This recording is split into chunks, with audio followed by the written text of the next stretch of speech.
ahead and redo our introductions here.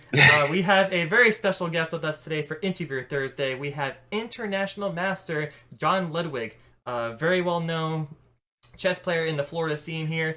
So thank you very much for joining us today, John. So if you can go ahead and let us know what got you into chess. So, first off, my brother, who's 10 years older than I am, almost achieved the Grandmaster title. And, for a long time, he was one of the most talented players in the country. And so I kind of followed after him. He taught me how to play chess when I was 6, but I didn't really get into it back then. It was only when I was 7 that my mom, I think she put me through, I don't know, made me read this Lev Albert, chess volume or whatever it is, comprehensive chess, whatever the book is. And then I was like, oh, okay, this is pretty cool. So I played my first tournament when I was 7, but I didn't really start getting serious about chess until I was 8. So Mm-hmm. when I was 8, that's, I was only like 300 or whatever my rating was. And then that's when I started getting serious about chess. So, Mm-hmm. And back in your time, did you have the internet to play chess on? Maybe Yahoo Chess?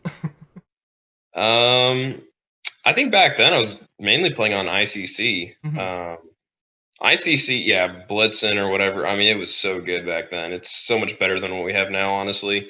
Um, but yeah, I never, I think that's one of the future questions here. But I never liked online chess as much. But um, it was still a good, experience for me in learning Mm-hmm. when I was younger. So, And are you in school right now? yes, I am a junior in college. Hey. So yeah. And what is it that you study in college? So I'm an applied math major and a minor in business administration.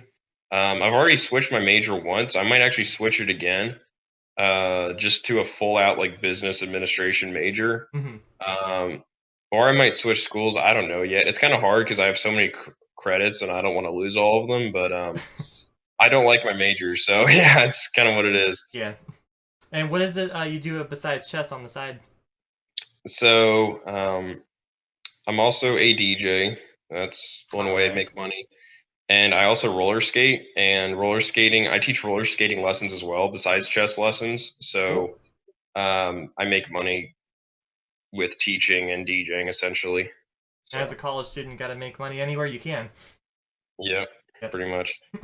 All right. Well, thank you so much. And what is it you're going to be showing us today? That So did not sound genuine at all. I'm so sorry. yeah, no, it's all right.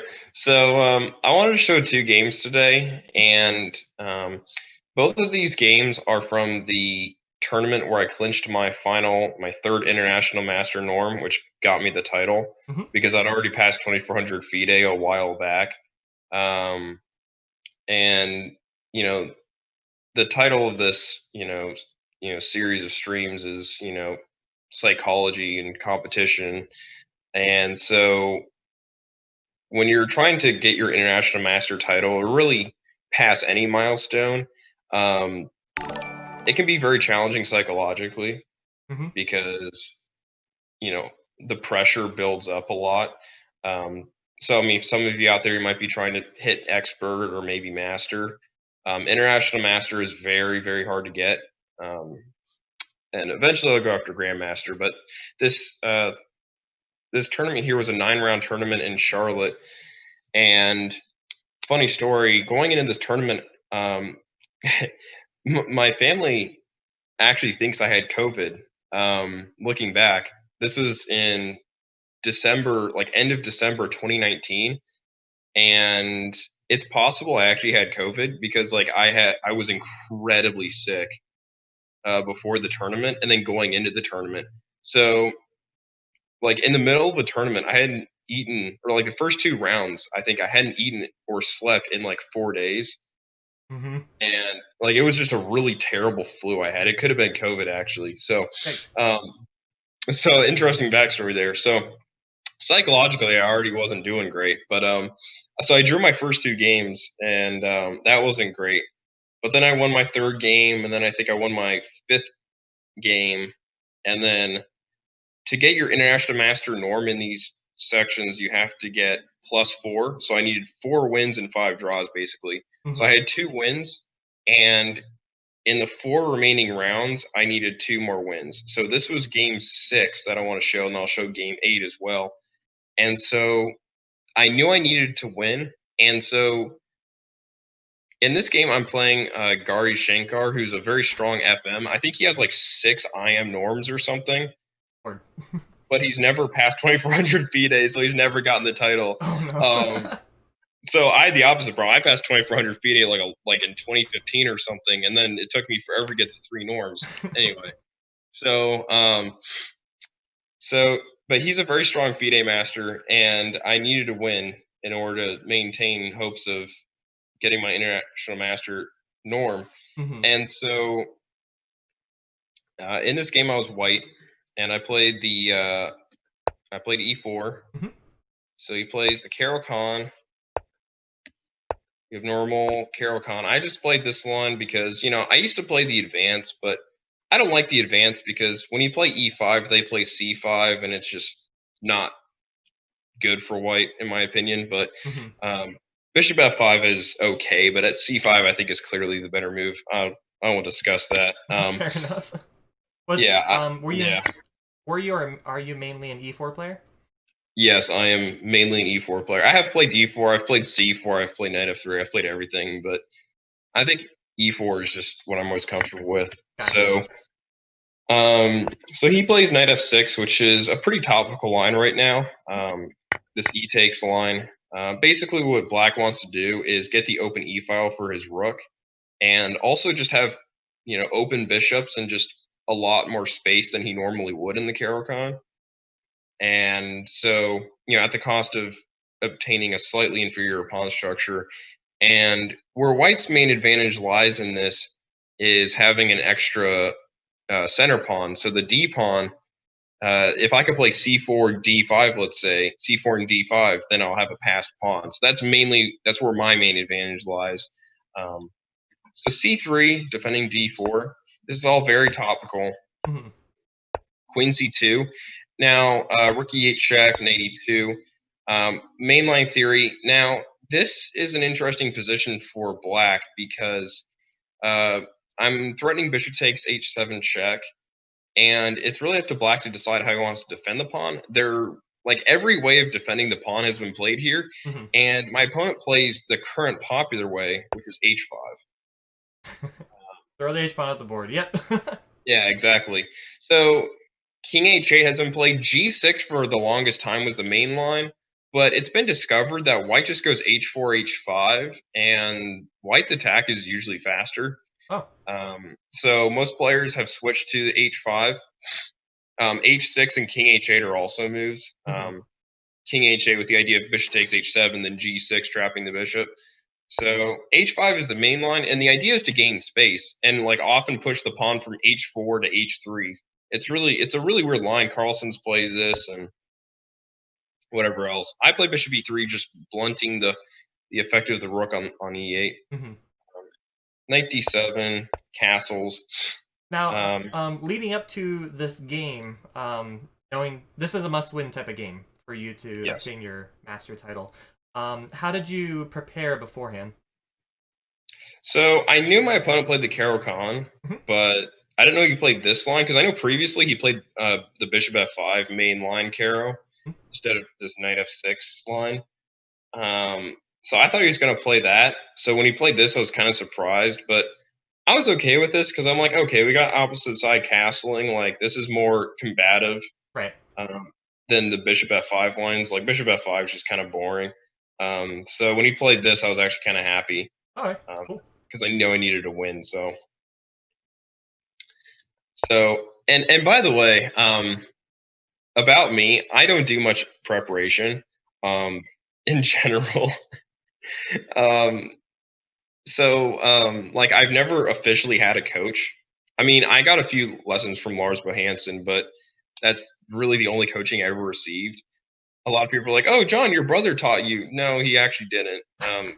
He's 10 years older than I am. He's always in college. We hardly ever saw each other. So I'm not the biggest believer in, long hours of preparation. I mean, there are certain times where it's useful, but what I like to do, this is my advice for some of you out there, is just make sure you know your opening lines well. So if your opponent comes up with some surprise against you, that you know the themes of the opening, you know the ideas, and so you can work your way through it.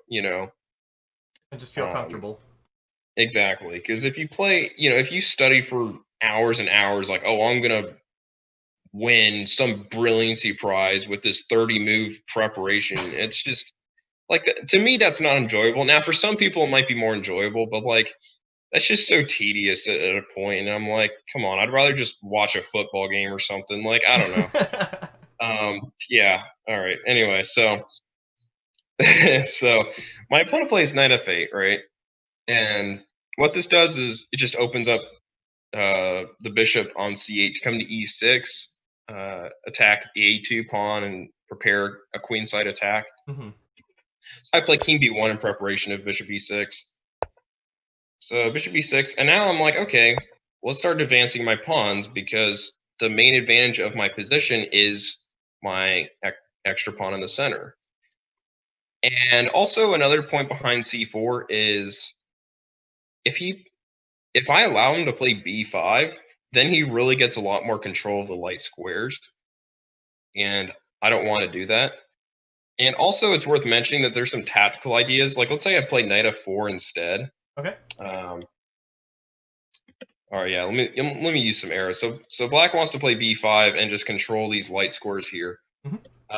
So I got to be careful here. Like, let's say I play knight f4, he can just go bishop takes, and now queen d5, and suddenly a2 and g2 are forked. So there are ideas I got to watch out for, Right. which is why I just played c4 to gain control of these light squares. So now my opponent plays rook c8, and what he wants to do is to play b5, and he wants to line up his rook along my queen. This way, if I play c takes b5, he can play c takes, and his rook has a discovered attack on my queen. So that's why I play here knight to c3, blocking the rook from attacking my queen, so b5 once again cannot be played. And now my opponent makes what is actually the decisive mistake. It's kind of hard to believe, but like move 14, he makes the decisive mistake. So here he plays a6. He's like, I am going to get b5.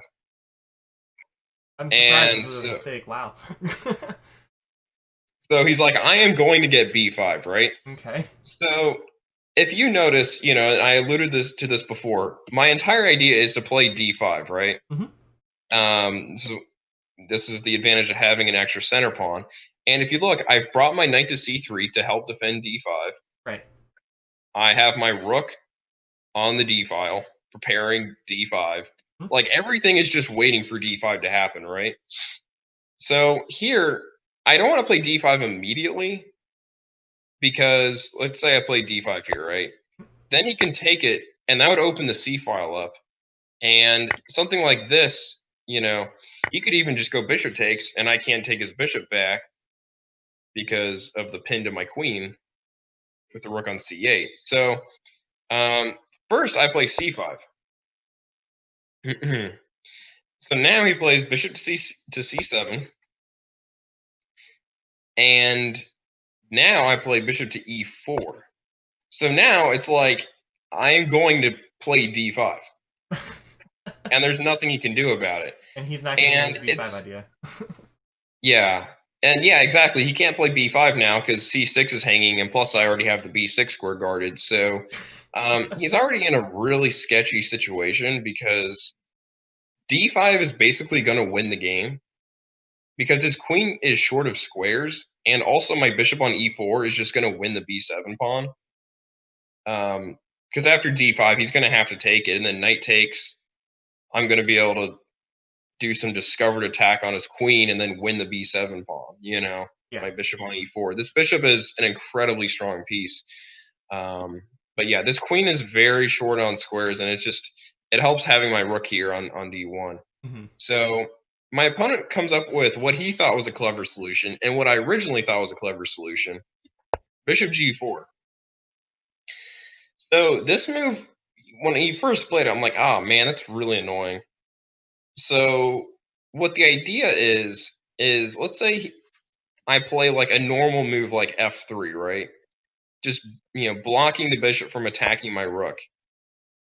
So now the problem is he could play something simple like bishop to d7. And now if like d5, let's say, I have to worry about these f5 ideas because now my bishop on e3 is loose. Can't Because drop back to yeah.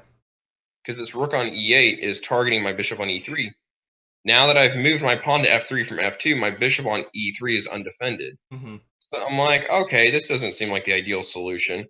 But then if I play something like rook d2, then he plays bishop a5, and this is just really obnoxious, actually, to deal with, because now my bishop's loose on e4, my knight is loose on c3, everything's loose, and it's very hard to get d5 to work. So I'm like, okay, this isn't working. And so I'm like, oh, okay, what's the only other thing I can do then? d5. So I'm like, and by the way, I calculated this a while. I calculated this like 10 moves deep, and it's just a forced win for me now, actually. Wow. Hey. So I give up the exchange, right? But like I said earlier, his queen is very short on squares. And also, I'm about to win his whole queen side because I'm just going to take this pawn. And then it's a discover attack on his queen, so then I'll also take on b7. So even though I'm down in exchange, I'm going to win material back. And he can't play something like queen e7 because then I have d6. And I just win his bishop. So that would be bad. So he plays rook takes e4, and I want to mention, if he goes takes, now I'm going to take this way. And this is just not very good at all. Because once again, if he goes like queen e7, let's say, I'm going to take this pawn. And then I'm going to take this pawn. And I'm going to have 3 connected pass pawns on the queen side. And I'm not even down material either. And look, I still have knight d5 coming. This knight's still coming to this square, and there's nothing he can do about it. So this is also winning for me. I think his best move actually was like rook b8. But then, like, even this doesn't really look good because I have, like, takes on f7. And, like, I think this is still, like, really – oh, not wrong one. And then, like, this is still really terrible. Like, his king is just screwed now. So I think even this was also good for me. But I think this still might have been his best try. Because what he did, I calculated a forced win. So when you offered the exchange sacrifice, how long did your opponent take to decide to capture your rook? He took like 30 minutes. And then he took like another 10 minutes. Like in this position, he had like 3 minutes left. And keep in mind, this was like an hour and a half. It was like 90 minutes with 30-second increment. And I had like over an hour still. I was just like, yeah, I'm winning. Yeah. Jan, we have Jan Mueller saying that John is greater than everybody else in the chat. Wait, what did he say? Jan Mueller. He's saying John is greater than everybody else. Well, dude, I'm terrible at online chess, but I'm very good in in-person chess. So anyway, my opponent played rook takes e4, and I understand why my opponent played this. He wants to get rid of this bishop, because it's just the best piece on the board. And what he was expecting I would play is something like queen takes. And now he could play he could take this, let's say knight takes, and then he could play like knight e6 and try to get his pieces into the game. Keep in mind, I don't have any good discovered attacks on his queen with my rook. Like knight b6 would be terrible because then I lose my rook. So that's what he was hoping for, but I calculated this to a forced win. So I don't even need to take the rook. I just take this pawn. And if you look here, I'm now attacking his queen. I'm still attacking his rook, and I'm going to take this pawn on b7. I have 3 threats in 1. It's pretty decisive, actually. Yeah, so he plays queen e7 defending his rook. But now I just take this pawn. And he plays rook e8. And he thought he was winning here, actually. But I calculated this further than he did. So rook e8. And now I win my rook back.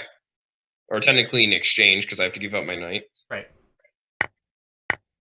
So I calculated this whole line. So if we look at this position, I have looks like 7 pawns versus his 5 pawns. So he has an extra piece. So technically he has a 1-point advantage. But I still calculated this further. So now rook d8. Oh darn! I was gonna say, guys, you can pause video, but it's all good. Oh, okay. It's going on YouTube. Okay, maybe the next move, because the next move is what he missed. So he saw rook b4, and this is what I saw too, right? But then I calculated 1 move further than he did here. So it looks like he's preventing my pawn from queening, right? Right. The idea of rook d8 is if he goes bishop takes, then I can queen. So I'm threatening just to queen my pawn and win a piece. So he plays rook b4 to prevent b8 queen. But there's one move. Okay, now the chat can find this move that refutes his whole idea. All right, what you guys got? And if you're on YouTube, feel free to pause the video. All right. Yeah, this is what I saw like 6 moves ago. I'm like, oh, this is just winning for me. We can go for it. No takers in the chat. Come on, Jan. You do it. Yeah, Jan can find this move. Anika, you can find it too. Come on. Yeah. I mean, guys, I'm an international master, but I'm not that good at chess. Like, I never study, so you can figure it out. That moves deep with stack exchanges. Yeah. Listen, I got to where I am purely off talent, okay? I didn't get... There was no, like... Yeah, whatever. I'm gonna go with maybe... I don't know.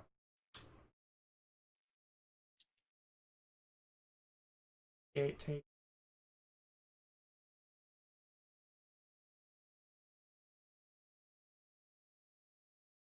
Oh wait, the rook can't stay defending the bishop. Oh yeah, you could do that. Yep, there you go. Oh, Matthew wow. found it before Jan. There you go. Come on, Jan. Yeah, rook c8. And this is the move my opponent missed. And it's completely winning. The idea is if rook takes, which is what my opponent played, now c6, and he cannot defend the bishop anymore. And this is just a completely winning endgame. It's worth mentioning if he plays rook takes, or bishop e5 instead. I'm just going to play c6, and let's say he plays rook takes b2. It doesn't do anything, just king c1. I got 2 connected pass pawns, right? Not to mention I also have bishop to c5 to take on f8. Jesus. I didn't see that one at all. he can't defend any of it, actually. So it's completely winning now. So instead he decides to play rook takes b7, but now he can't defend it. And this endgame is completely winning. He has 5 pawns. I have 6 pawns, but I'm also about to win a6. So that's what happens right here. So now I have 3 connected pass pawns, and I'm up 2 pawns. So completely winning. Let's say for players who are intermediates, advanced, who are in this type of position. They're winning, they're up a pawn, they have a passer. What is one of the crucial mistakes that most people make here as on the winning side? I would say blundering to some knight check. That's probably the number one thing. Because your opponent has a knight, you got to be a little bit careful. I mean, like, for example, here, my opponent tries to go for some sneaky knight stuff, right? Like knight here. I have to play rook to b6 to defend the pawn. And so really the trick is to not fall for, like, knight a4 or, I don't know, some knight tactic, because that can happen. My opponent here, he played g5, and now it's completely winning. Y'all can probably find this tactic in the chat that wins. Got it. Probably because it's 4 p.m., not too many people are currently online watching us. But it's absolutely on YouTube. We're going to have a lot of viewers for this. Go ahead and pause your video, see if you can figure it out. White to move. Yep. It doesn't look like Jan is around anymore. Oh, okay. All good, okay, so I play c7, and the idea of this is if rook takes, now I have rook b8 check, Oh, ew. and I win his rook. So he plays knight to d7 to guard the b8 square, but now just rook d6, and there's no way he can prevent rook d8 coming next move. Otherwise, I just take his knight. So when I play rook d8, I'm going to queen my pawn. So here my opponent resigned, and this put me at +3, which was a very good situation to be in. But I still needed one more win because I drew game 7, actually. So in my last 2 games, I still needed to win 1 game in order to clinch my final I am norm. Gotcha. And so this is where the 8th game happens. And this game I was also white. In this game, I was playing an IM from Moldova. And I knew I had to win this game. And he was playing pretty well this tournament, actually. So I was like, oh, it's going to be a tough game, but I can win this, right? So just having that mindset of you're going to win definitely already increases your chances. Yeah, I mean, I knew I was a better player. I mean, his FIDE at this time was only like 2291, which is kind of weird. I'm like, if you're an IM, like, I know my FIDE right now is only 2373, I think, or whatever it is. So it's below 2400, but it has been over 2400. I just didn't care about chess for 2 years, so it dropped. Yeah, I can talk about that later. Anyway, so anyway, it happens to the best of us. Yeah. Time to put it down every once in a while. Go ahead, sorry. Yeah. So this guy's rating was a little low, and I knew I was a better player than he was anyway. I mean, this game proved to me that like I am ready to become an IM. Like I completely just outclassed him. All right. So I'm white. So he's playing the modern defense. Okay, whoops, wrong one. Wrong key. So knight c3, d6. I'm like, okay, I got to play for a win, right? f4, Austrian attack. You know, I need to win. And I was hoping my opponent would play knight f6, because then I could play this like knight f3, castles e5 line, where it's like when they go knight d7, you play h4. And I was hoping I could play this because I knew I was going to win that, right?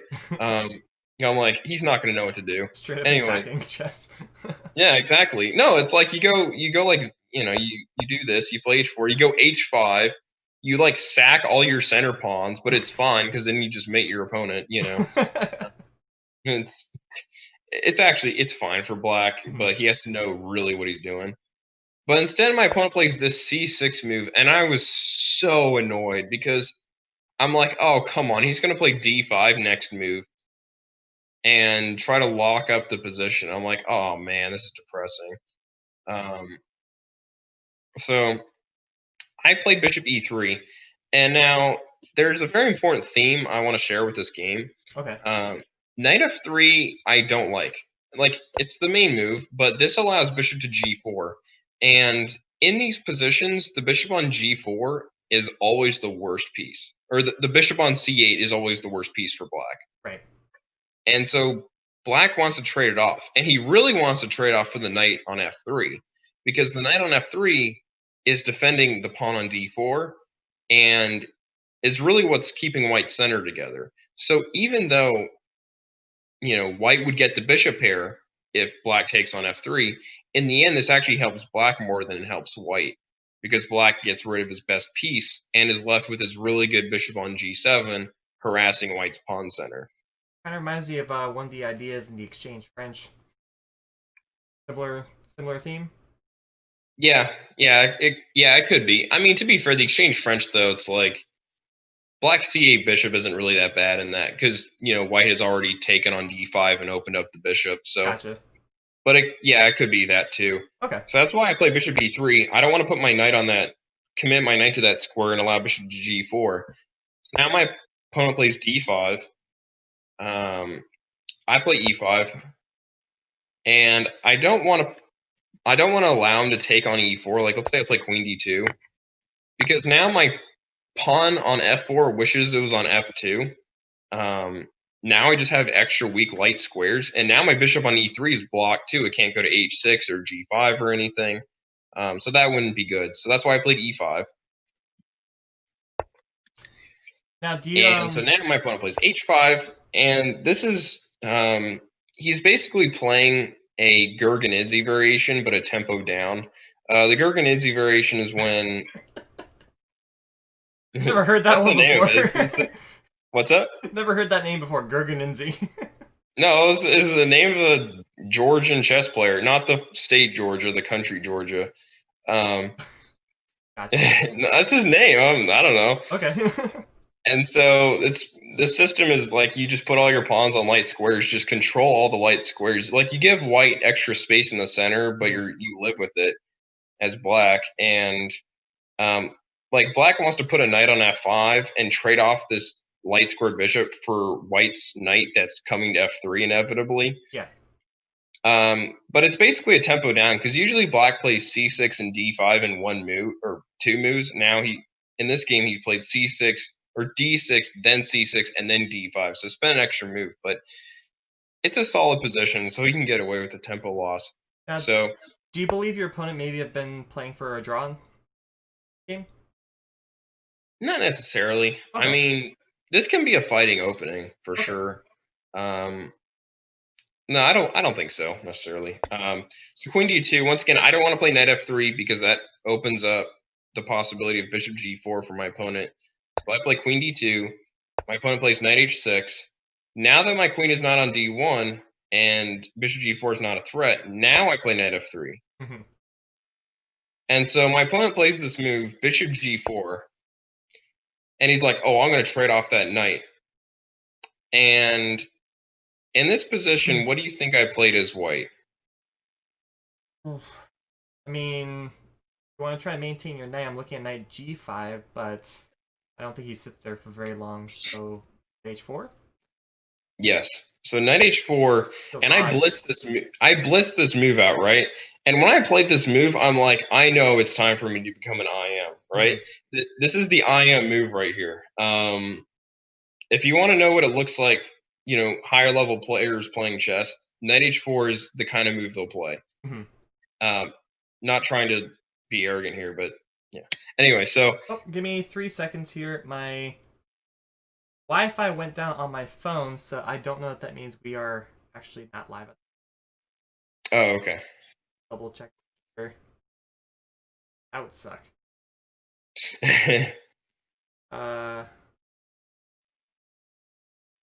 Looks like we're down. Okay. You might just have to explain that last sentence. Okay. You go to Brian's place, it's like top notch everything. Except the internet as well. Actually, his internet can sometimes just be like, nope. Nope. And saying nope. Okay. We are now live again, guys. Let me go ahead and see if we're good. Yes, okay. Sorry about that. So my computer and Wi-Fi just sometimes does not want to work with me some days. But we are back, and John was just going over the ideas of knight to h4, saying that this is the international master level type of move. So go ahead and take us away from there. So as I explained before, I do not want to allow my opponent to play bishop takes f3 and get rid of his bad bishop. And my knight on f3 is a better piece because it helps control the center. So lower level players will play a move like bishop e2, just protecting the knight so the pawns don't get doubled. But that's exactly what black would want. Mm-hmm. So knight h4 is a really good game, a really good move. And the reason why it's so good is not only does it prevent my opponent from exchanging his bad bishop off for my good knight, but also it guards the f5 square because my opponent wants to have this outpost for his knight on f5, just stick his knight on f5. But now he's forced to, if he's going to get that knight to f5, he's forced to trade it off for my knight on h4, which essentially means he's basically just left with his bad bishop, light squared bishop.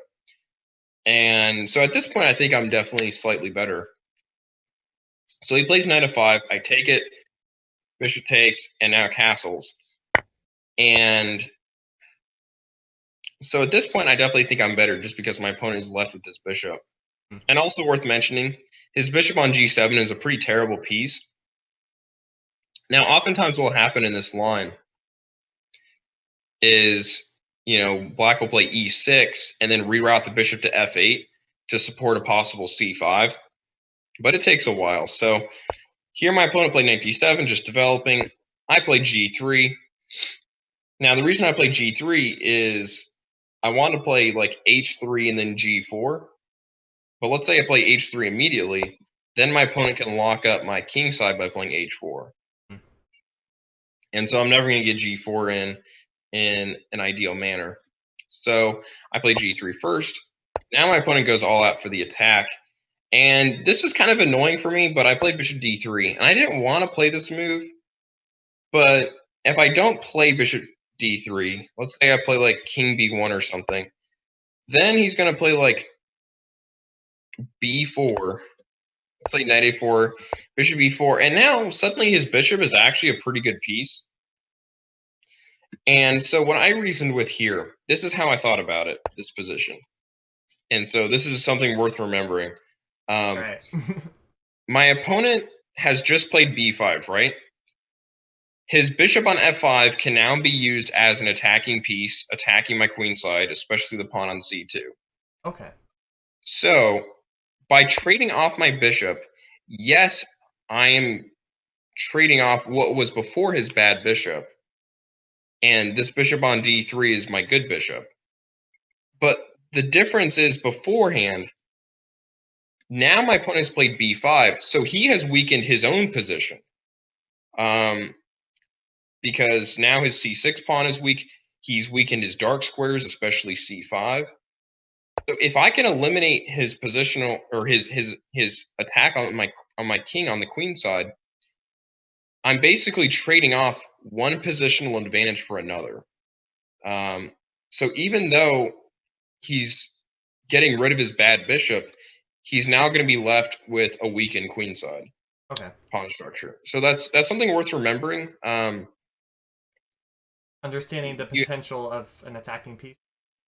Yeah, you have to look at how the position changes with every move. Here, my opponent played b5. Beforehand, I was like, I do not want to trade the bishop. But now when he plays b5, I'm like, okay, if I get rid of his attacking pieces, he's just going to be left with weaknesses. So that's very important to think about. So my opponent plays knight b6. And this means that if I play, like, say, bishop takes f5, he can play knight c4 with tempo, which would be annoying.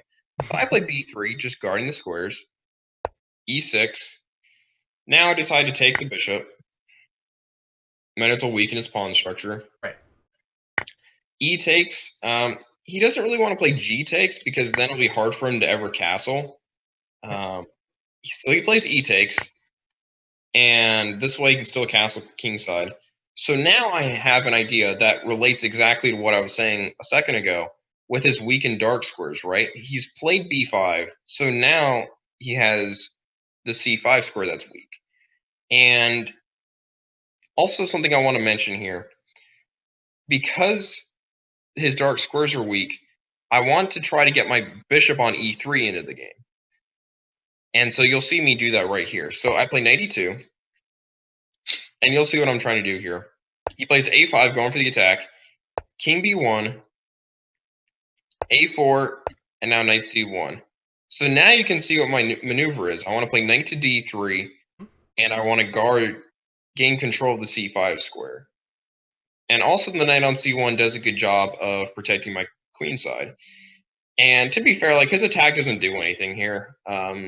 He doesn't have enough pieces around there to do anything. So throughout this whole game, you felt like you were in full control? What's that?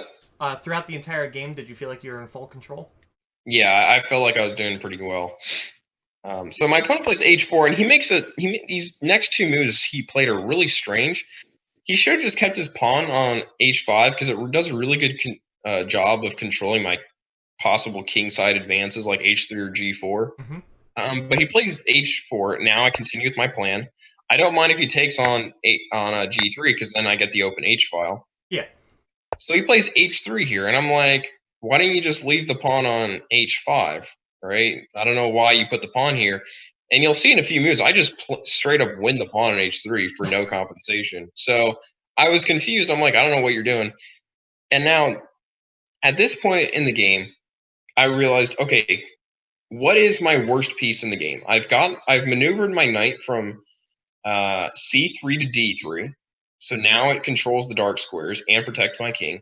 Now, what is my next worst piece that I needed to fix? Be the bishop. Exactly, my bishop. So I play queen e2 here, and this move does a lot of things, so pay attention. So number one, most importantly, it prepares bishop d2 to bishop b4, just absolutely dominating the dark squares. Second, it prepares a possible e6 advance because he's played e takes f5, which means he doesn't guard the e6 square as well. Also, it prepares g4. Because he's put his pawn on h3 instead of leaving it on h5, the g4 square is now less protected. So now I can play g4 and try to open up his position. Right. So I think this is a really good move. He plays queen c8, preventing g4 and preventing e6, but now I play bishop d2, continuing with my plan. Castles, bishop b4, rook e8, and now I'm like, dude, why did you put the pawn on h3? I just play knight f2, right? Mm-hmm. And I'm just straight up winning it. And it's really funny because like he has no attack here. Keep in mind, if he ever takes this pawn, I'm gonna take back with the c pawn. Mm-hmm. That way, I can open up the c file for my rook to attack the c6 pawn. But also, I can play rook to d2 to protect the a2 pawn from any possible attacks on the a file. Mm-hmm. So here, my opponent plays knight d7. I just pick up a clean pawn. Yep. Knight f6, he's utilizing the pin on my queen. He wants to put his knight on e4. I'm like, no, you're not going anywhere. I just put my knight on f2. Guarding the e4 square. And if he ever tries to play knight e4, here's the problem he has now, right? Mm-hmm. If he plays knight e4, I'm just going to take it. And now it's literally just checkmate. Like h5 is seriously a guaranteed checkmate. Because if you look here, he doesn't have his pawn on h5 to prevent my pawn from just going to h5 and taking g6. I'm up a pawn here, and also my bishop guards the f8 square. So if I can get my queen h2 after opening the h file, it's basically just checkmate. It's incredibly, caveman attack style, but like it's just game over. It's kind of funny. Yeah, I can't believe how much of a dominating piece that bishop suddenly became. Exactly. Yeah, I was terrible on e3, right? But then I activated and then became good. Right. So my opponent took here, and I took back at the c pawn, obviously. Rook a6, h4. What I wanted to do with this move is I wanted to activate my knight on f2 because it's a bad piece, right? All it's doing is just guarding his knight from coming to e4. So what I wanted to do was distract his knight with the possibility of h5. That way I could put my knight back on d3. Okay. So he plays queen e6. I play rook d2 first, guarding a2. Now he plays knight h5, which is what I wanted. Queen f3 protecting g3. Bishop h6 doesn't really do much. Knight d3, and now this position is completely winning. I'm threatening knight c5, and it's very hard for him to prevent it. He plays queen back, bishop d6, and now he can't even protect the c6 pawn or his rook. So, because now my knight can actually go to b4 and attack his rook and his pawn on c6. Mm-hmm. So he plays queen d8, knight b4, rook b6. Wouldn't that have been a potential opportunity to trade out his dark square bishop, the bad one? What do you mean? Before played rook to b6. So, yeah, right here. Instead of queen to d8, what about bishop f8? So if bishop to f8, let me see. I'm asking because of the purpose of the bad versus good bishop.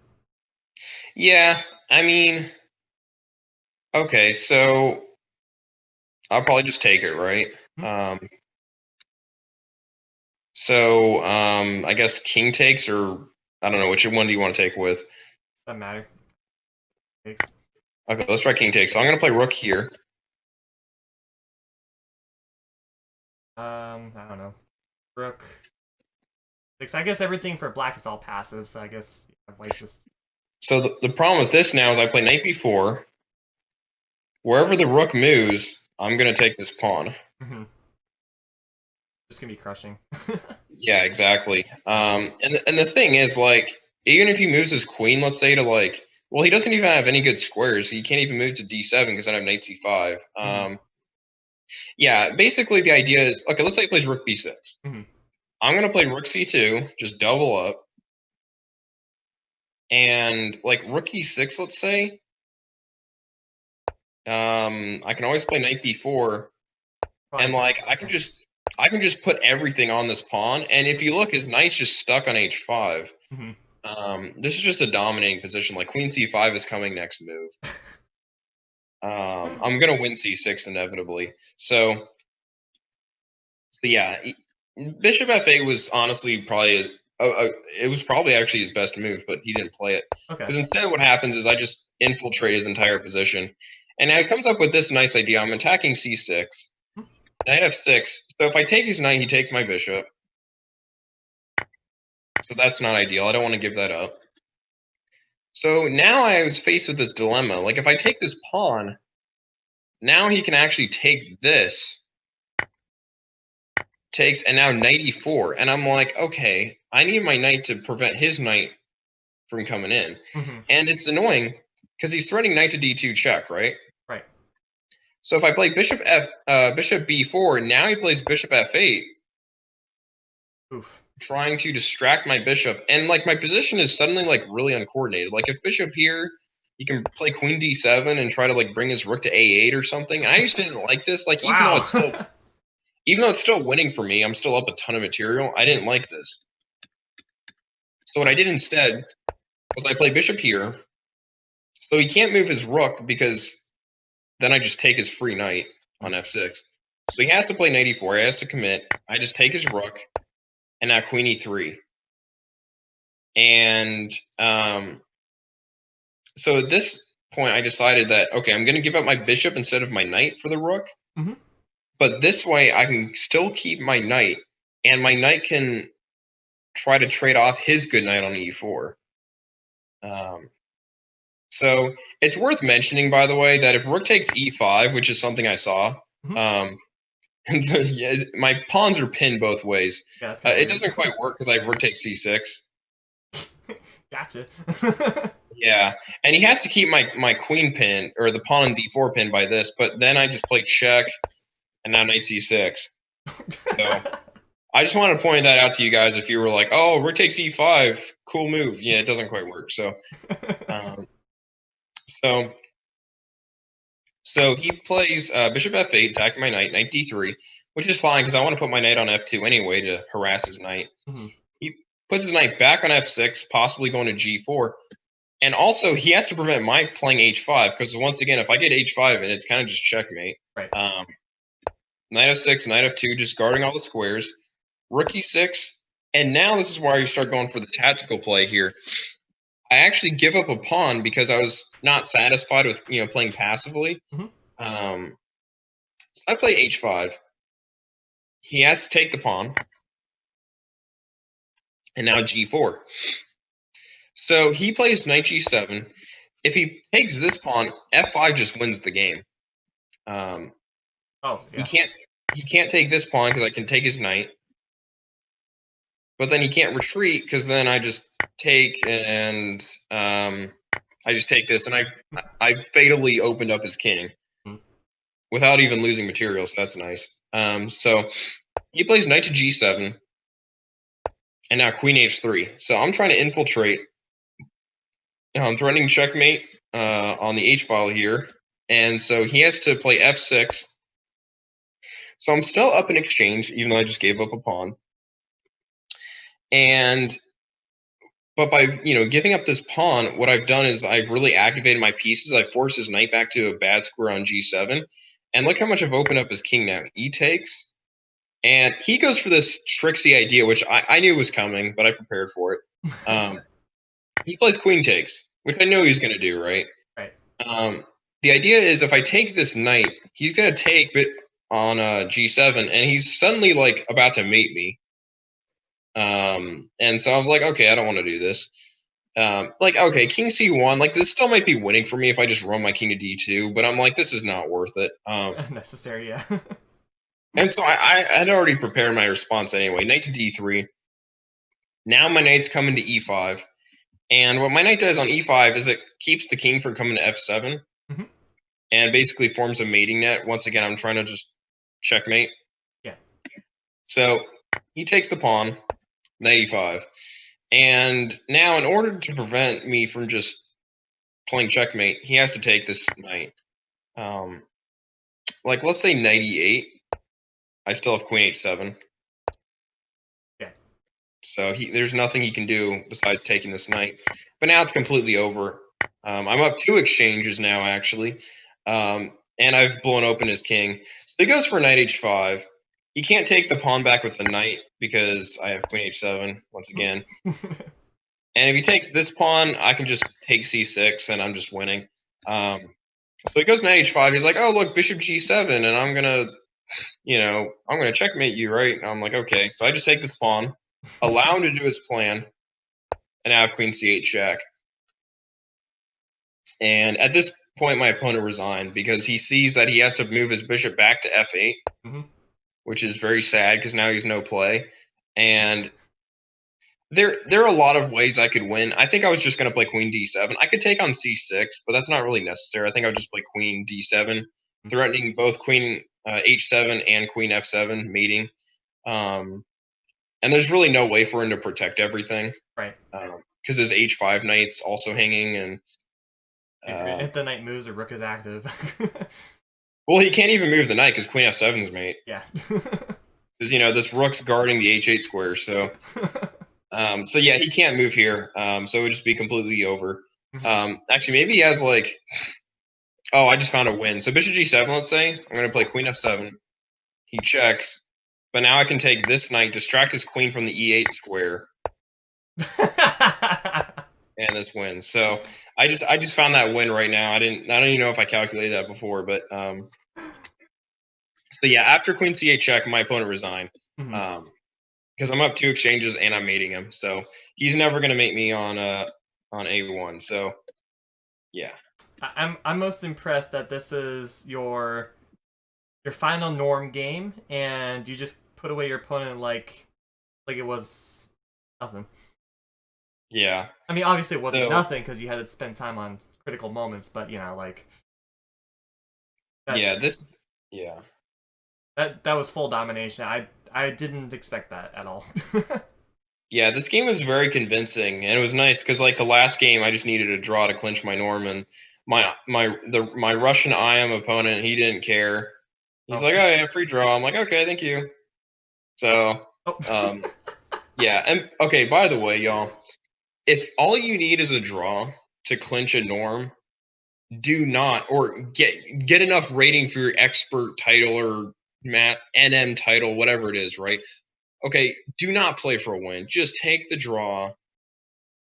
Don't try playing a hero or whatever. Just take the draw and walk away, okay? Because if you lose that game, you're gonna want to quit chess. So anyway, that's just my advice. If it's there, hand it to you, take it. Yeah, exactly. Just like a checkmate. Yeah, and especially since like my opponent in the last game, he's playing this boring Catalan line, and I'm like, okay, in the Catalan there are 2 results: either white wins or it's a draw. So, I'm like, okay, I don't want to play this anyway because I'm either gonna lose or draw because you can never win as black in the Catalan; it's impossible. But anyway, so it's not impossible, but it's. You're here to hear, folks. You gotta tell Nakamura right now. It's part of the garbage openings, Catalan. Yeah, the Catalan is very frustrating to play against. It's like the London, except slightly less annoying. Oh, thank you. Wait. Yeah. Are you saying London is annoying? Yeah, the London is the most annoying opening in chess.